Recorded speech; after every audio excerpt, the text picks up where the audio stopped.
In this video, I am going to show how to rename a folder and how to delete the folder. First of all, I am renaming it.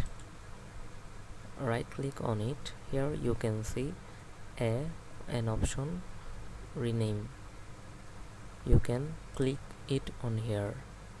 If you are a Windows 11 user, then you can get this feature. But if you are a Windows 10 user, then you will get feature like that, like this. You can click on rename, and again you can got a chance to get the folder renamed. Also, there is another option. Just one click on the folder and find F2 on your keyboard. If you click on F2, then you can get again the options to edit the folder name.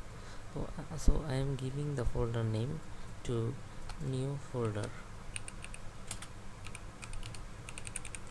Okay,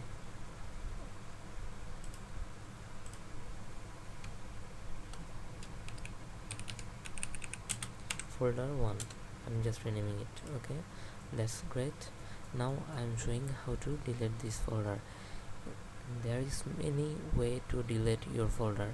Just click on it and find the keyboard, find delete button in your keyboard, and then it will automatically delete. Or you can right click on here. You can see there is an option delete. If you don't find this option, then you must get this option for delete. Let's click on it. It will delete, but you should remember that you need to delete it from the recycle bin. Thanks for watching this video and wait for the next one.